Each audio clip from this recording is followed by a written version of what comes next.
ਤੁਹਾਡਾ ਆਪਣਾ ਵੀਰ ਮਿਰਜ਼ਾ ਜੱਟ ਔਰ ਇਸ ਟਾਈਮ ਹੈਗੇ ਆ ਦੁਬਈ ਦੇ ਸਭ ਤੋਂ ਵੱਡਾ ਜਿਹੜਾ ਸ਼ਾਪਿੰਗ ਮਾਲ ਹੈ ਦੁਬਈ ਮਾਲ ਵਿੱਚ। ਇਹ ਪੂਰੀ ਦੁਨੀਆ ਦਾ ਸਭ ਤੋਂ ਵੱਡਾ ਸ਼ਾਪਿੰਗ ਮਾਲ ਹੈ। ਇਹਦੇ ਵਿੱਚ ਤੁਸੀਂ ਦੇਖ ਸਕਦੇ ਹੋ ਕਿ ਇਸ ਟਾਈਮ ਜਿਹੜੇ ਆ ਮੱਛੀਆਂ ਬੜੀਆਂ ਮੱਛੀਆਂ ਤੇ ਵੱਡੇ ਵੱਡਾ ਸ਼ਾਰਕ ਹੈਗੀ ਆ।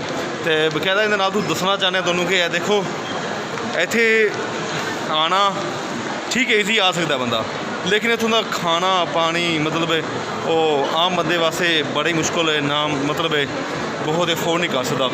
ਬਕਾਇਦਾ ਤੁਸੀਂ ਇਸ ਦੁਨੀਆ ਦੀ ਵੰਨ ਸੁਵੰਨੀਆਂ ਚੀਜ਼ ਵੰਨ ਸੁਵੰਨੇ ਲੋਕ ਵੰਨ ਸੁਵੰਨੇ ਰਸਮੋ ਰਿਵਾਜਾਂ ਔਰ ਇੱਥੋਂ ਦਾ ਹਰ ਤਰ੍ਹਾਂ ਦੀ ਸੋਚ ਨੂੰ ਮਿਲਦੀ ਹੈ।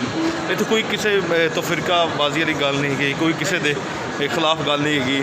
ਰੂਲ ਅਤੇ ਬਕਾਇਦਾ ਤੁਸੀਂ ਦੇਖ ਸਕਦੇ ਹਰ ਜਗ੍ਹਾ ਮੁਨਫਰਦ ਅੰਦਾਜ਼ ਮੁਨਫਰਦ ਕਮਾਲਾਤ ਤਾਂ देने ਇਹਦੇ ਨਾਲ ਹੀ ਕਿ ਅਸੀਂ ਮਾਸਕ ਕਿਸ ਕੋ ਪਾਏ ਕਿ ਲੇਕਿਨ ਮਾਸਕ ਲਾਓ ਦੁਬਈ ਵਿੱਚ ਕਿਉਂਕਿ ਮਾਸਕ ਦੀ ਪਾਬੰਦੀ ਆ।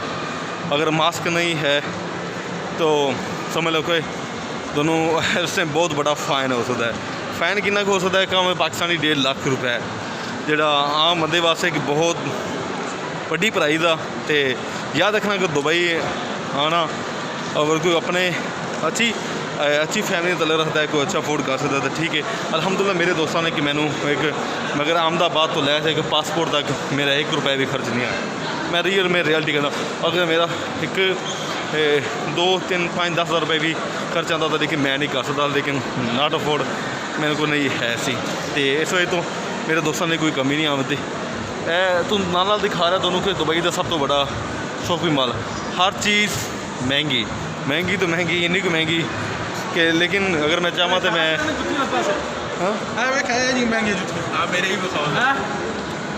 कितने अपने कितने शूज़ ने कितने पाकिस्तानी 25,000 और दूसरे 20,000। अज असीं शॉपिंग की है बकायदा 1 लाख रुपए की असीं शर्टां ट्राउज़र तो काफ़ी कुछ लिया।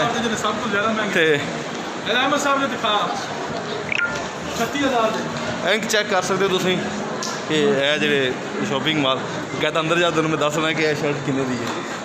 एक चलिए अंदर जाओ जी एक बारी अंदर एक दफ़ा जैसे फॉर एग्जाम्पल अगर कोई भी एक शर्ट लेनी है कोई शर्ट देख सकते हैं कि इस टाइम शर्ट इनकी प्राइस है इस टाइम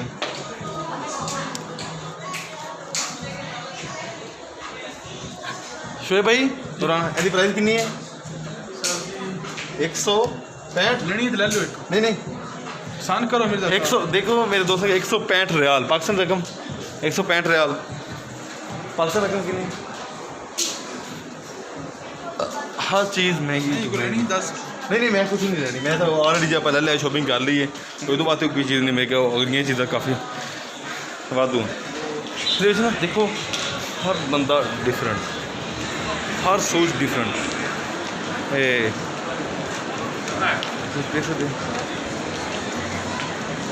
नीचे देखो कि दुबई का सब तो बड़ा शॉपिंग मॉल तो नज़ारा। ये तो बाद जा रहे हैं असी थोड़ी देर पहले बुर्ज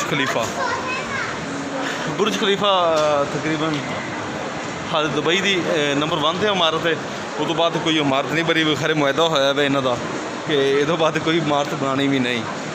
इस वजह तो आयो जनाब ਇਹਦੇ ਨਾਲ ਇੱਥੇ ਹਰ ਕੰਟਰੀ ਦੇ ਲੋਕ ਇੱਥੇ ਪਾਏ ਜਾਂਦੇ ਆ, ਹਰ ਤਰ੍ਹਾਂ ਦੇ ਲੋਕ ਪਾਏ ਜਾਂਦੇ ਆ, ਲੇਕਿਨ ਕੋਈ ਕਿਸੇ ਨਾਲ ਨਹੀਂ ਸਿਰਫ ਆਪਣੇ ਨਾਲ ਹੀ ਆ, ਆਪਣੇ ਆਪ 'ਚ ਰਹਿੰਦੇ ਆਪਣੇ ਆਪ 'ਚ ਮਜ਼ੇ ਆ। ਅਤੇ ਇਹਦੇ ਨਾਲ ਹੀ ਕਿ ਅਗਲਾ ਤੁਹਾਨੂੰ ਵਿਜ਼ਿਟ ਕਰਾਉਣਾ Burj Khalifa mister Burj Khalifa